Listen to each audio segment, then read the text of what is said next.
Tonight, a tragic update to the deadly house fire in Oshawa. We were able to recover 2 more bodies from the scene. The bodies of 2 children have been found after another day-long search. We'll have the latest from the scene. Plus, we are transporting so many people, at least at 25 average per day.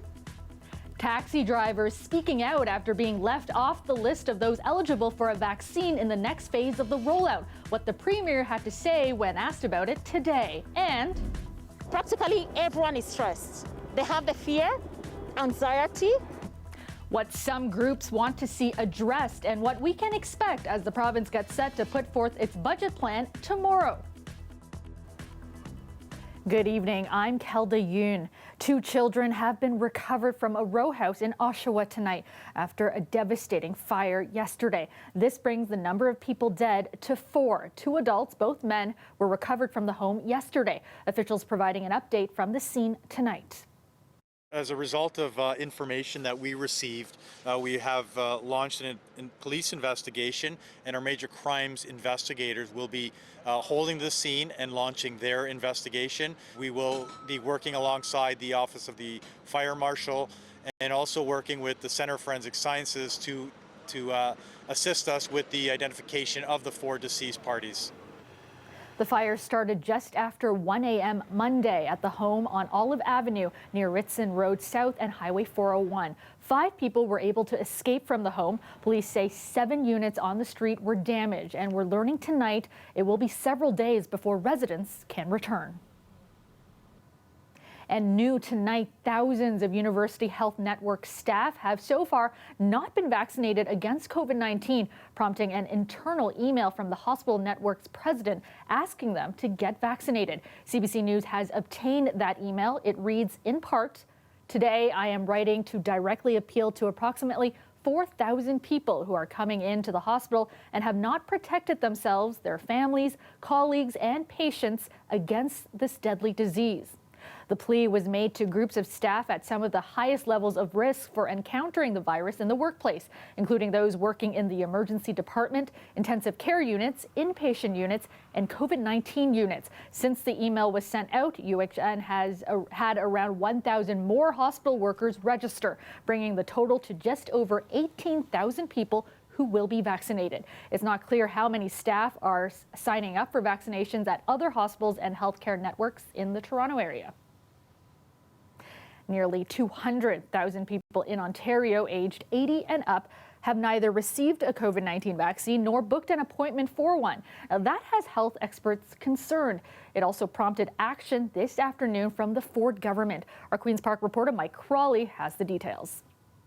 Susan Rockleitz is 96 years old. She wants to get vaccinated against COVID-19, but she's too frail to cope with a mass clinic, and her family can't find any other way for her to get a shot. It's obviously unbelievably frustrating. It's kind of infuriating, I think. And of course, she's been in kind of really in mortal danger at this point for a year or more. Rockleitz's grandson wants vaccinations brought to housebound seniors. I don't think it's rocket science. Give a trained person a dose of the vaccine and drive them to my grandmother's house and put the needle in her arm, and do that for everybody else who is stuck at home and unable to get to the mass vaccination sites. There's growing concern that many elderly are daunted by these mass clinics. Nearly 200,000 people in Ontario aged 80 and older have not signed up to be vaccinated. So far, only 71% of this age group have either had a shot or booked an appointment. We really need to see much higher rates, hopefully 90 to 100% uptake of the vaccine in the population that's most vulnerable. Sophia Ikura is helping out with mobile vaccination efforts in seniors' apartment buildings. She's finding many people who are simply unable to get vaccinated at a mass clinic. I hear things like, wow, I'm so glad you're coming to us because I didn't even know how I was going to get there, and I wasn't sure how I could stand in line for so long. Traveling to one of these clinics and waiting in line with hundreds of others is extremely difficult for seniors with mobility issues. The head of the Ontario Medical Association wants family doctors to get a bigger role in vaccinating. Many of these patients don't want to go to any given pharmacy or to a mass vaccination site. They want to go to a clinic they know, to a place that they're comfortable. They want to minimize their travel. They want to minimize their contact with other people. When will this government finally get its act together and make sure seniors over 80 get the vaccines that they need? Late this afternoon, a promise to help those facing transport challenges. We are going to remove this barrier. We will quite literally drive you to your vaccine appointment. Tomorrow's budget will include $4 million to provide transportation for seniors and people with disabilities. No details today on when it will start or how it will work. Mike Crawley, CBC News, Toronto. As you just heard, the province plans to invest millions to help seniors and those with mobility issues get to these vaccination sites. As we await details of this transportation plan, those in the taxi industry are speaking out, saying they feel they've been left behind in the vaccine rollout. Taxi drivers were not included when Ontario released its list of those eligible for a shot in the next phase. As Natalie Collada reports, they want this to change. I feel sometimes very uncomfortable but we have to transport. They have to go home from hospital, sometimes test center. Saku Sakalinga hasn't stopped driving his taxi during the pandemic. He's proud of the work, but nervous too. It's kind of pretty stressful. Sometimes, some people tell you they have a virus, some of them they don't, and we are transporting so many people, at least 25 average per day. Taxi drivers should be considered more of a frontline worker. Beck Taxi's operation manager has been calling for taxi drivers to be included in the priority groups receiving the COVID-19 vaccine. But the reality is that the province and especially the city of Toronto has leaned on taxi drivers to move people between isolation and testing centers. So that means COVID positive, COVID probable cases, moving members of our most vulnerable communities, and have done since the beginning of the pandemic. Today, the Premier says he will have to confirm if taxi drivers are included in the next phase of the vaccine rollout. Just got notice that the restaurant workers are going to be in phase 2. I'll confirm that the taxi drivers, they played an incredible role too, getting people from point A to point B. But in the government document outlining who is eligible for a shot in the phase 2 rollout, taxi drivers aren't explicitly mentioned. When you get home, my mother-in-law and other kids and everything, you feel kind of a guilty feeling sometimes because other people are staying home and working. And for him, that's not an option.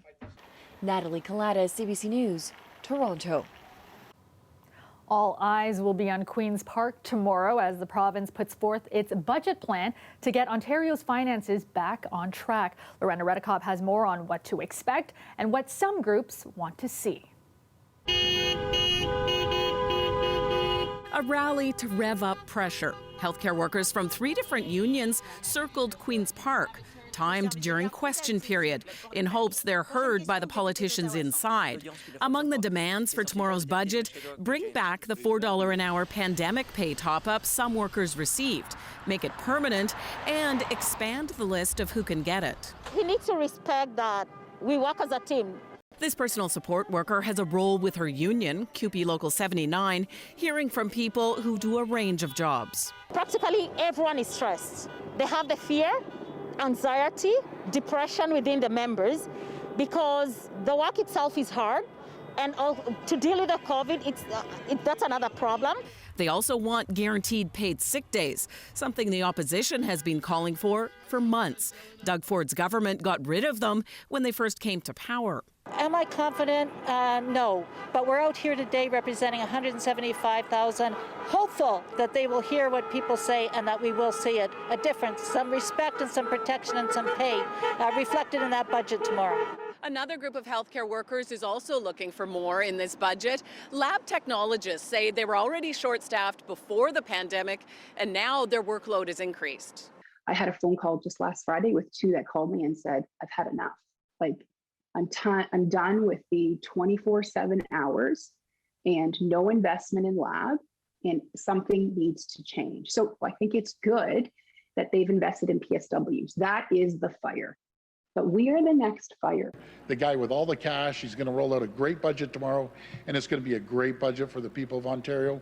The finance minister gave a small hint of what to expect tomorrow, saying the budget will focus on keeping people safe and helping bring back the economy. We're going to be very focused on finishing the job, defeating this pandemic. And to do that, we are definitely investing and protecting in people's health, whether it's hospitals, long-term care, mental health and addiction, women. So we'll have a lot more to say about that tomorrow. We'll find out when the budget is tabled tomorrow afternoon at 4 o'clock. Lorenda Redekop, CBC News, Toronto. A Peel man charged with assaulting an officer has been cleared. Mike Headley was charged last May following a police interaction at his girlfriend's house. But he and his girlfriend have maintained they were the real victims after she was tasered, then shot by an officer. Chris Glover reports. A feeling of justice outside Brampton's courthouse. I knew I've been, completely innocent and everything like that, but it's heavy, weighing on your shoulders. Charges against Mike Headley for allegedly assaulting an officer were withdrawn today. These were false charges that were placed upon me to try and justify their behaviors that night. Last May, the ex-partner of Headley's girlfriend, Chantal Krupka, called 911 on them following a text argument. When police got to Krupka's home, the unarmed couple was tasered, and while Krupka lay wounded, she was shot. And I'm here, alive and well, to tell my story. A bit of justice for Krupka last year when Ontario's police watchdog charged Officer Valerie Briffa with multiple offences, including assault with a weapon. They were aggressive, and they had their mind made up that we were just bad. The couple says drug trafficking charges stemming from the May incident were also recently withdrawn. Krupka called the charges a police tactic to criminalize victims who are black. This is just what they do, and it needs to stop.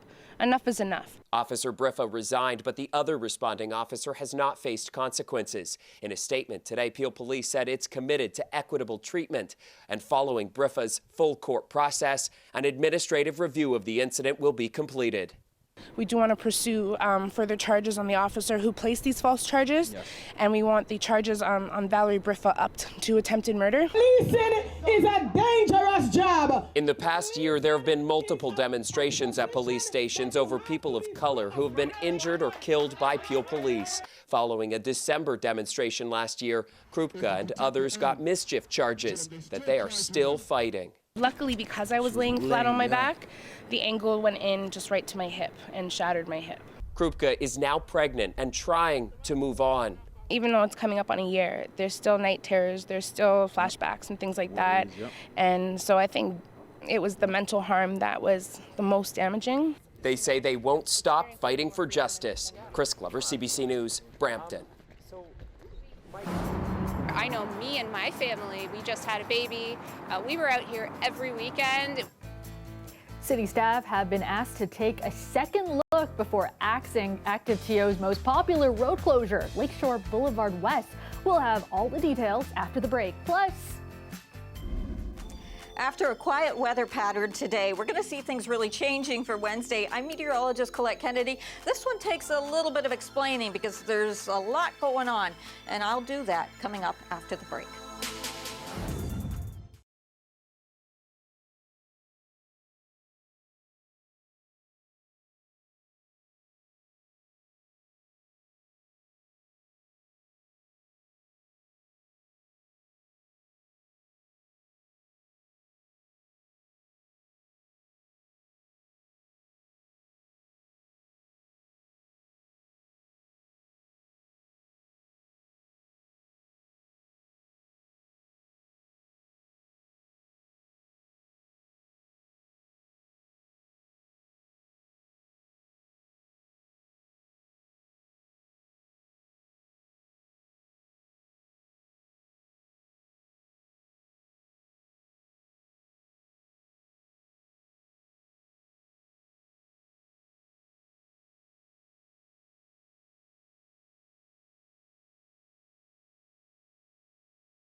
Welcome back. For many, it was glorious, the weekend closure of Lakeshore Boulevard West to traffic last summer, allowing cyclists and pedestrians to enjoy the stretch of road as part of the Active TO program. The program is back this year, but it likely won't include that popular route. The city is being asked to reconsider, but as Ali Chiasson reports, it's already looking into a plan B.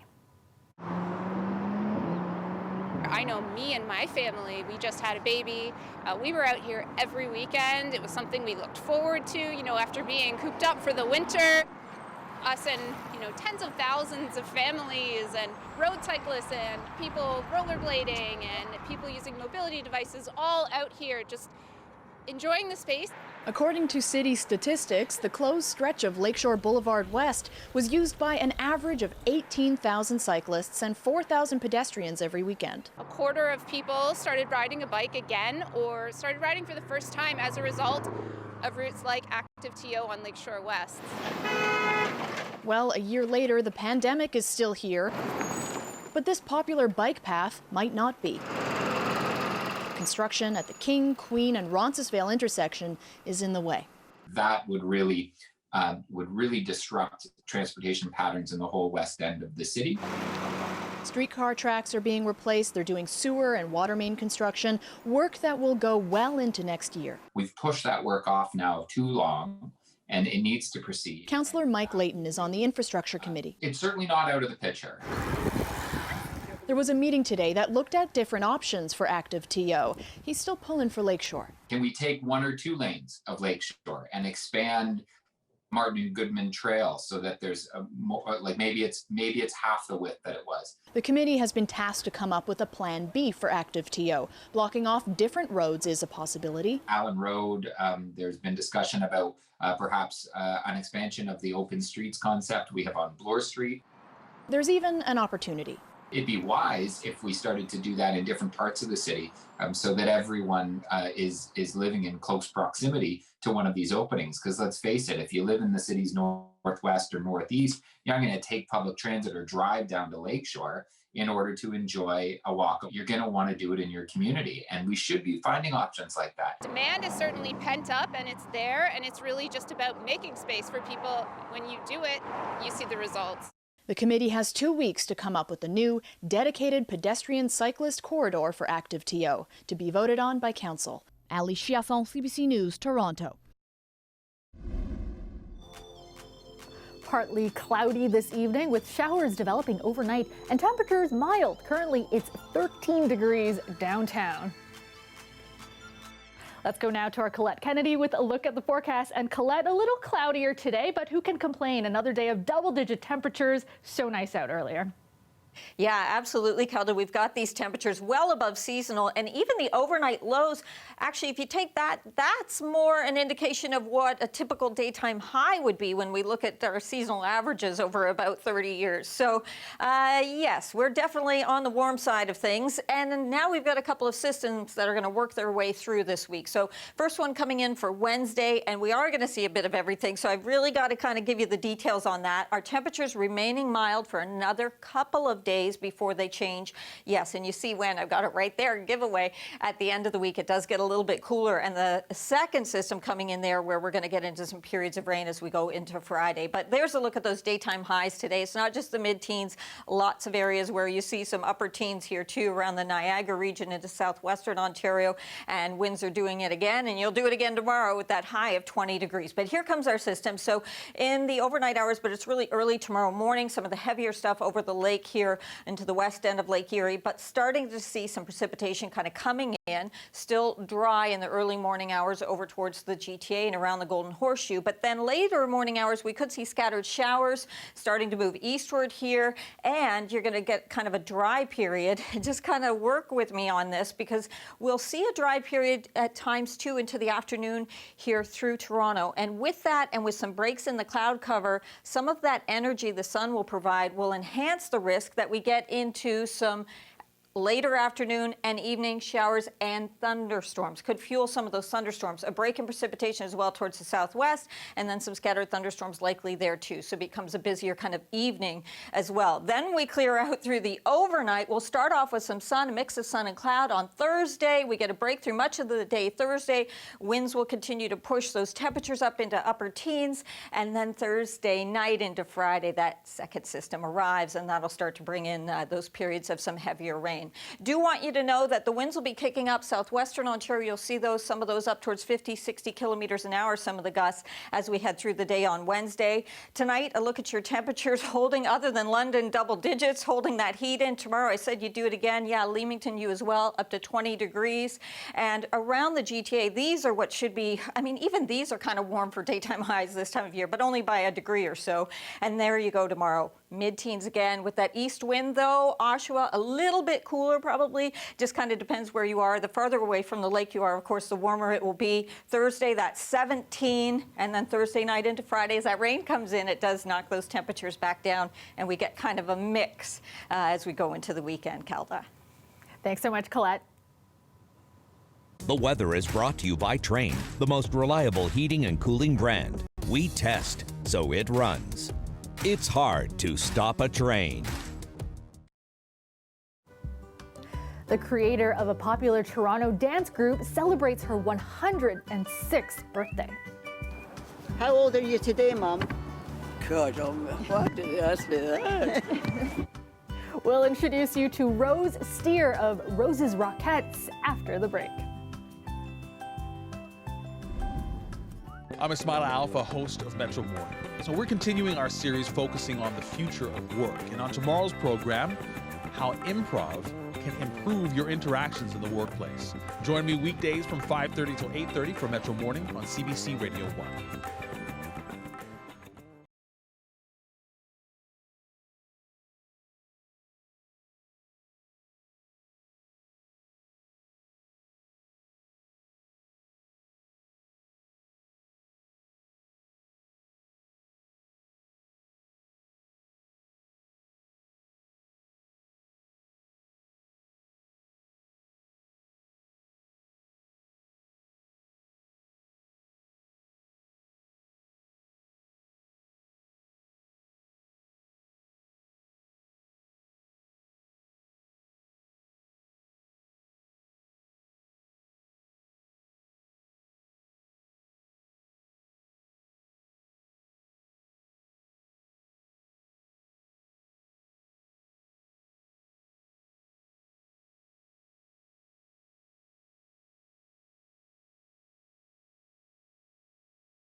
Finally tonight, the woman behind a popular Toronto dance group celebrated her 106th birthday today. Rose Steer was the mastermind behind Rose's Rockettes. The group, made up of 22 senior ladies, high-kicked at many venues, including at the CNE. One of their performances was at the opening of Chartwell Lansing Nursing Home. 30 years later, the nursing home is celebrating Rose's birthday. We were invited to join in the fun. Asking how old you are today. How old are you today, Mum? God, why did they ask me that?